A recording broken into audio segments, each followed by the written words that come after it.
everyone, and welcome to another Rubber Dance Creative Team tutorial. Today I'm going to show you how to make a card using the stamp set. It's a relatively new stamp set and they were designed by Suzanne Rose, called Textured Flowers. And this stamp set comes with lots of little stamps with lots of lovely texture, as well as the texture that you'll see on this kind of doodle style flowers that really do lend themselves to mixed media type projects, and kind of had mixed media in mind when I put this card together. So you can see I've got two different colourways. You can make it in any colourway that you like, so bear that in mind if you decide to give this a go. And also have a look at that background and think of how many of your other stamps that you've got, rubber dance ones I hope, that this will work with.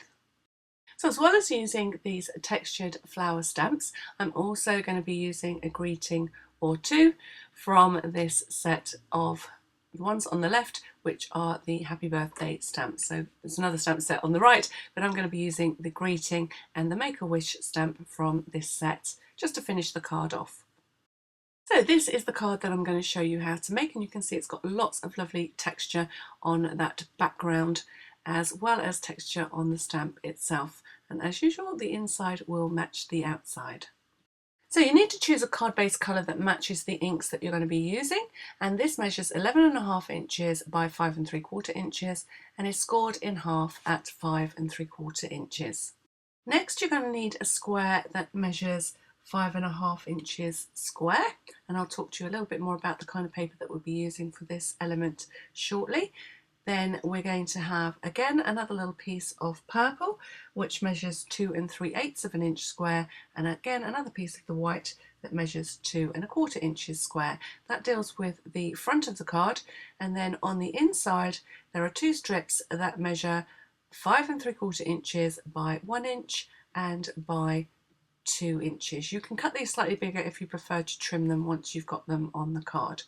Now all of these measurements, because I work in inches, I'm well aware that my friends in Europe would much prefer the measurements in centimetres, so I will post those measurements over on my blog. So follow the link down below that will be below this video and you will find the measurements that you need if you want to work in centimetres. So more about this paper that I'm using. So all of these elements are going to have the background pattern on, and this cardstock is what I would term like a blotting paper. There's no finish on it, there's no sheen to it, and it soaks up water really easy. So it's not your normal stamping card, and a watercolour cardstock would work for this technique. So you can see I'm liberally spraying the cardstock with some water just to get this process started, to start them soaking up the liquid in order to allow everything that I do on top of this to blur slightly. So I find it much easier to work on all 4 pieces of cardstock at the same time, and when you spray the water onto your cardstock you're looking to dampen it rather than soak it. So you just want it to be nicely dampened, ready to help this ink blur as we add it to the card. So there's a lot of splattering going to go on in the first instance, and you can see I've taken some Dusty Concord Distress ink and I've added plenty of water to it, and then I am dotting it all over all 4 pieces of cardstock. Now you can build this up as you go, so this really is a preference choice as to how far and how busy you build this background, but our aim is to keep the colours lighter than perhaps we would work with them normally, and to go for a little bit of a blended effect. Now depending on how blotty the cardstock is, and you will have to test it before you use it, depends on how much water you'll use and how much spread you will get, but these colours will dry lighter than they're looking presently, which is the look that I'm going for. I'm happy with some big splatters and some smaller splatters, and obviously the more that you take off your brush, and you can see now I'm going for the smaller splatters, also the drier the paintbrush is, the less water in your little puddle of ink, the smaller the dots are going to get. So go for some big ones first and then fill in with some little tiny ones. And you can see I'm tapping my paintbrush onto a hard surface. In this case it's my craft knife, but it could quite easily be a pencil if you want to be a little bit safer. And that is a little bit better jolt than if you tap it on your finger. You end up with a sore finger by the end of this process if you don't use something else to tap your paintbrush on to create the splatter. So I'm cleaning up that colour, and then we're going to repeat this process with another couple of colours. So we're going to be using peeled paint, broken china and wild honey for this particular card colour combination. You can use any colour that you like. I think this would work with most water-based dye inks. My dye ink of preference is Distress ink, as you will know if you watch my videos. I use it all the time, but I'm pretty sure that this would work with other water-based inks that you may have in your collection. So just design colour schemes that you like. Pick a base colour cardstock that shows it off to its maximum, and you can create this card in any colour combination you like. So again, I'm starting with adding plenty of water to the ink I squeezed onto my craft mat, and then I created a puddle of that ink, so it's slightly lightened by the fact that I've added all that water, which gives me that lighter effect that I want for this background. So bigger blobs first, and then finishing off by filling in again roughly even amounts of the colours, but you'll find that some colours are slightly brighter than the others, so you might need to add a little bit more of the ones that are a little bit lighter if you want balance. So I've also done the splattering with broken china, and now I'm finishing off by adding some wild honey into the mix. So starting with the larger blobs and then finishing off with the tiny ones. And you can see how those colours are much lighter than if you just splattered them without adding the water, and they've kind of blurred because we're doing it onto a background that soaks up the liquid that you put onto it. Now I did dry it off a little bit, but the card is still damp. So not completely dry, but not as wet as it might be from all the inks and water that you've been adding. So just a little bit of drying, or let it dry naturally so that it's damp before you start your stamping. So now we're going to build up our background with the texture stamps. And you can see that I'm doing a second generation stamping. So I'm stamping the stamp initially onto my scrap paper in the background, and then I'm stamping onto the cardstock. So I'm just being random, and I'm starting with what I'm going to call the swirly texture stamp and broken china, and I'm literally just stamping onto my paper first and then onto my cardstock so that it stays quite light. And then I know that I'm going to fill in with lots of other stamps, so don't try to fill in right from the beginning with the first stamp that you use. We've got lots of choices for texture stamps in this stamp set, brilliant for mixed media backgrounds, and I am starting with the swirls. And the process is the same, speeding up now with the other stamps that you choose to use. So I'm using the star stamp at the moment. I'm using wild honey, and again I'm stamping first onto my scrap piece of paper and then on to my background. And you'll find that you obviously fill in gaps that you left with your initial round of stamping, and that's how it will work as you work your way through all the different texture stamps and all the different colours. So we've got the wild honey star stamp going on.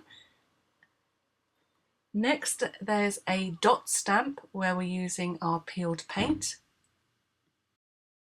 And this makes marks very similar to the tiny punchinella that you can get, the tiny sequin waist. So it's all about creating lots of texture, but keeping the colours delicate by doing that first generation of stamping onto your scrap paper. Sometimes I forget, you can see some darker ones creeping in there.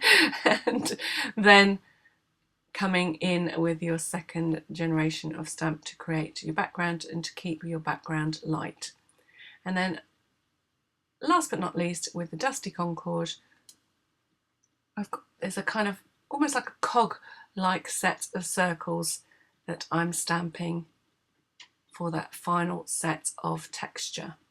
Well, that final layer of texture is probably a better description. You can see how that all builds up into a lovely background, but it's still quite light. It's not extremely heavy, so it would lend itself to all sorts of cards that you might be thinking of making with your stamps, and it's really fun to do. And the nice thing is that you can mix and match your colours to create all sorts of different colour combinations, and all these lovely texture stamps in this set work perfectly. This would make a great background on an art journal page, for instance.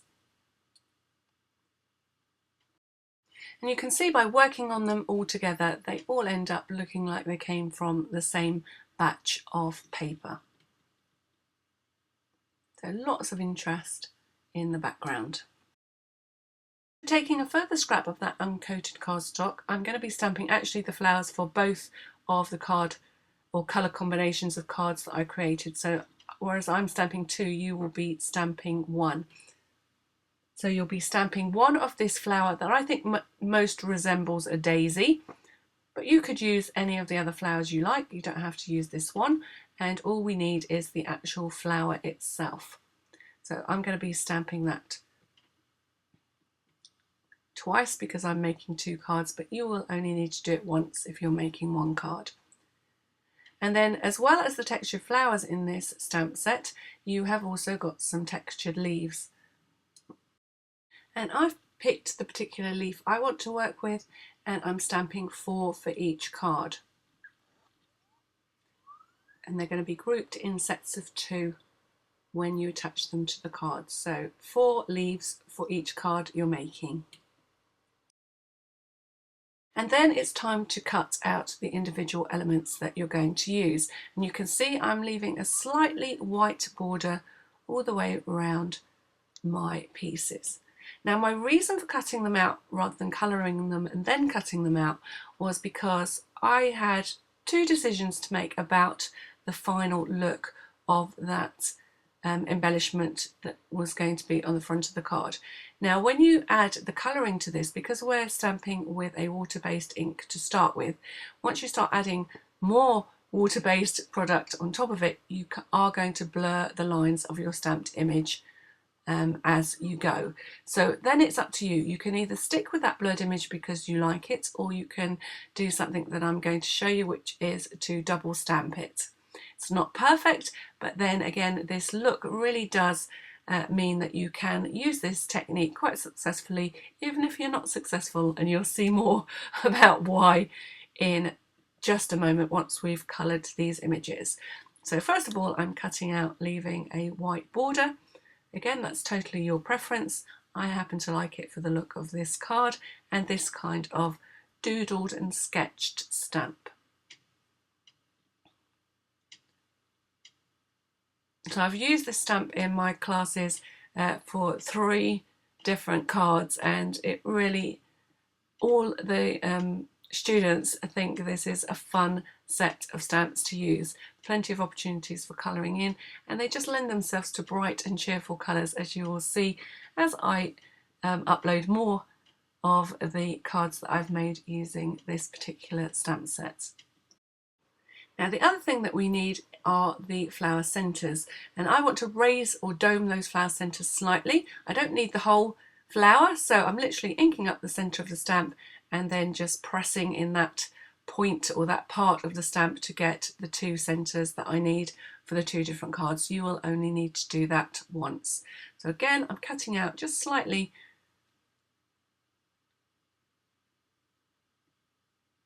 to the outside of the line work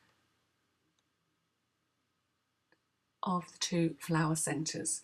And actually, if I'm not careful, I could lose that on the background that I've created on my scrap piece of paper that I'm working on. That's a bit better. I can see what I'm doing now. More to the point, you can see what I'm doing. So we're going to colour in this set first, and bear in mind that you're only going to need 2 leaves if you follow my design or my finished design. Now you can see, because we are working with a water-based ink, straight away you can see that it's quite blurry, quite blotty, it's not precise. So we're not looking to colour within the lines. If this bleeds outside of the lines, that's okay. You can colour them in any colour combination that you like, but I will tell you that I've used the Wild Honey for the stripes on the leaves. I'm using the Broken China on the opposite tip of the leaves. That's filled in with a kind of circular pattern. I did attempt to try and go round some of those circles. I was only successful with the ones that were bigger. The other ones it sort of bled into anyway. And again, because I've added that extra water to the puddle of ink via my brush, the colours are automatically lighter, exactly like they were when we created our backgrounds. So again, now I'm using adding the water to the peeled paint. That was a little bit darker than I anticipated, and then filling in the centre section of each of those leaves. Now, if you can hear a slight ticking in the background of this video, I've got a water pipe in my ceiling. I think it must be below my bedroom, that whenever we have the heating on, it is a little bit chilly in my craft room today, it must be rubbing against something like a joist, and it just creates a slight ticking, and I can see on the voiceover registration that's actually registering on the voiceover. So when I'm quiet you might be able to hear it. When I'm talking over it, I think that it's so slight that you won't be able to hear it, so I will carry on. It's a bit like the ticking clock. Once you notice it a bit more. I think actually now that I'm listening, it seems to have stopped.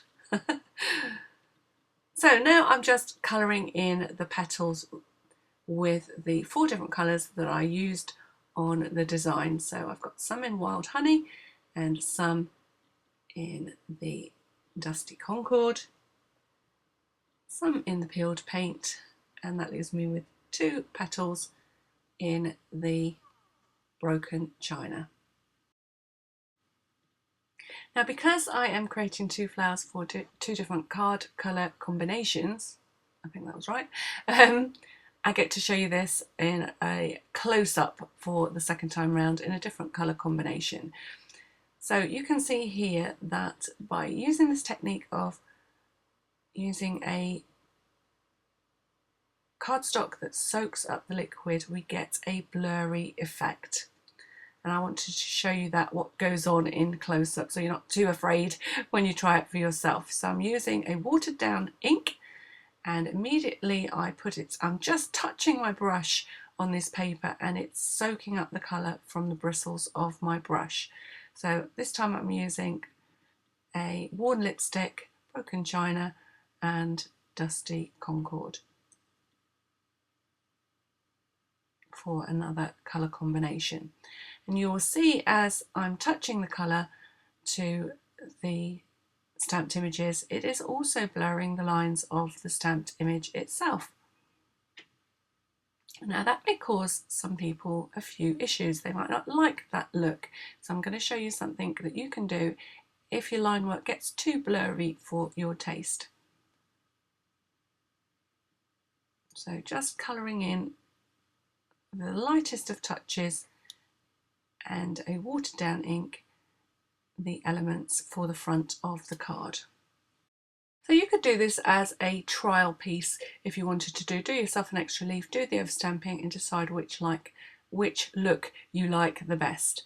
Now if you've got a stamp positioner, you could perhaps work out how to completely overstamp this in the right position, but I kind of didn't think it really goes with the look of this sort of water based or washed out looking imagery.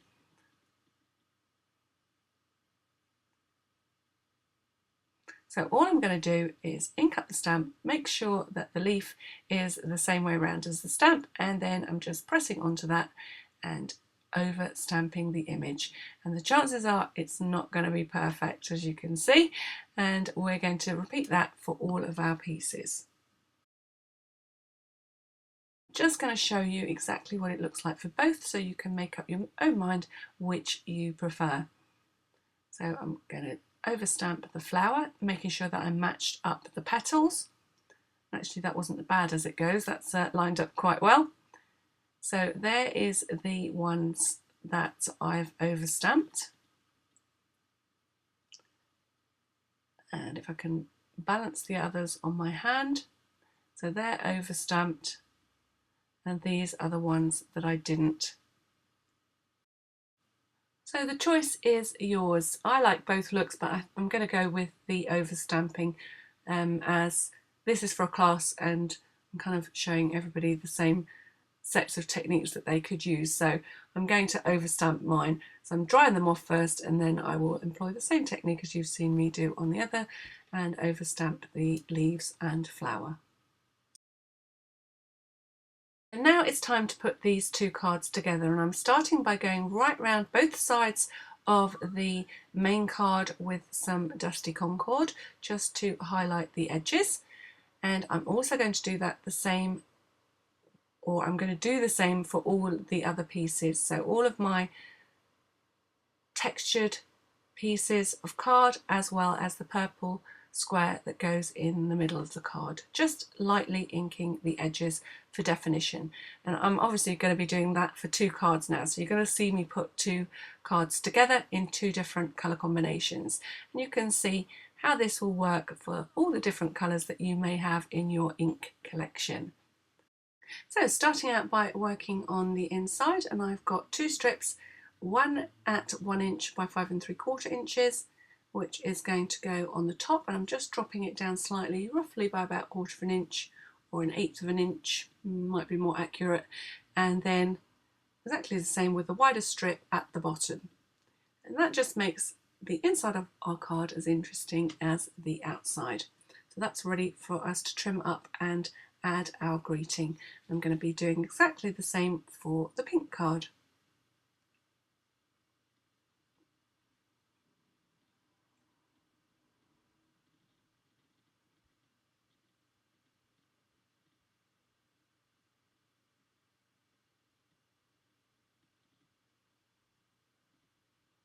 Making sure they're all pressed down firmly, and then you can come back in and trim those edges.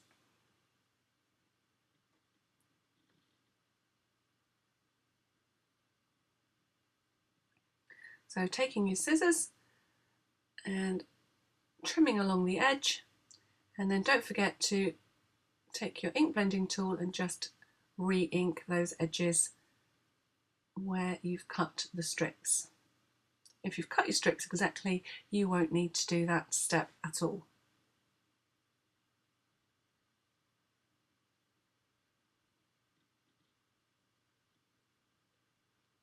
So next we're going to add the textured background to each of their corresponding mounts. Again, I'm just using glue. You could add extra dimension with foam pads if you want to.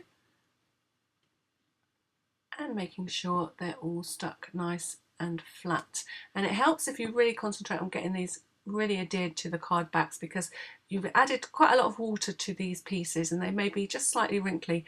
Failing that, you could get your iron out and flatten them before you stick them to your card. I tend to use the method of pressing them down firmly and using the card base to straighten the card that I've been working on. So I'm stamping the greeting on the inside of the card, again using the Dusty Concord, and then attaching the card fronts.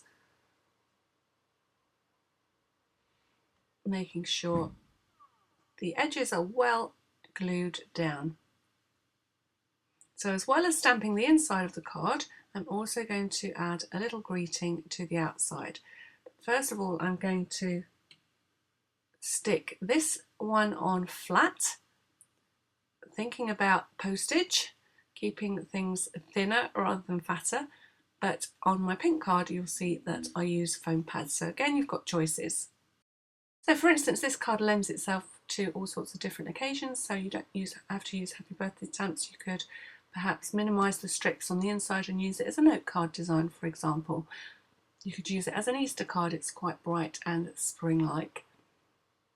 And you could change your greetings to match the occasion. So you could use foam pads for attaching your centre section if you want to.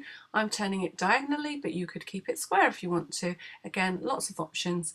And I'm finishing off the front with this Make-A-Wish stamp in the bottom right hand corner, and stamping in Dusty Concord for both the greeting on the front and on the inside of the card. And both of these are from the Happy Birthday set, also from Rubber Dance. So you can see how many differences you can generate by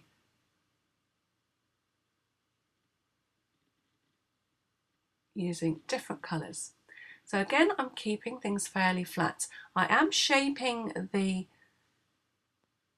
petals of the flowers, and you could create extra support by using foam pads to stick them to the centres of the cards. But I want these to kind of slip into an envelope and be posted at fairly reasonable postage costs, rather than the odd gem or foam pad, which, as you will know, sends the postage cost in this country in particular through the roof. So I'm giving myself options. I'm still using or creating a little bit of dimension by what I do with the shaping of the paper, but I'm not adding too many extra foam pads. I am going to be adding a foam pad to the centre, and I'm going to show you how to create a dimensional centre for this card. And you will see as I group the leaves together, I'm joining them at the tips, and I've sort of put one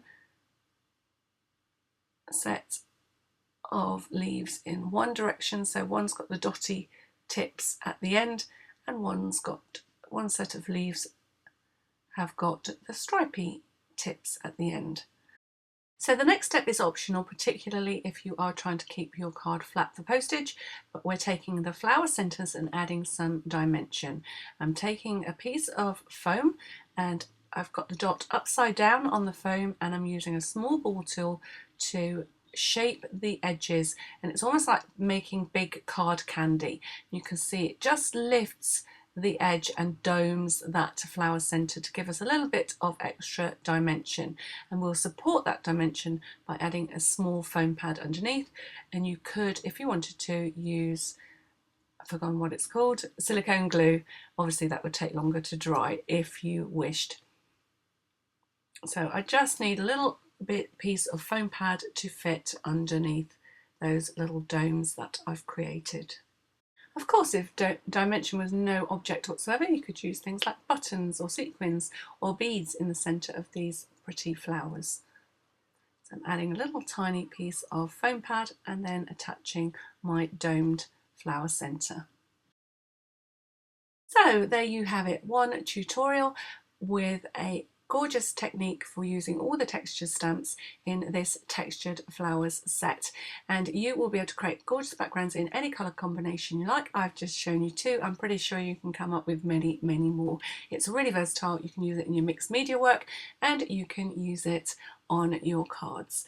So I hope that you give it a go. If you want to get your hands on these stamps, whether they be the greeting stamps or the textured flower stamps, then follow the link down below over to Rubber Dance. They've got a brand new look shop with lots of gorgeous stamps on offer. So my blog link down below will take you to my blog, to the blog post specific for this video, and you will find the centimetre equivalents to the inches I've been talking about, as well as a ton of other creativity over there. Always lots of things to see, massive archive of creativity if you want to go over there and explore. All that's left for me to say is I hope you've enjoyed this video. Don't forget to subscribe and share, and I look forward to seeing you again very soon. Thank you for watching.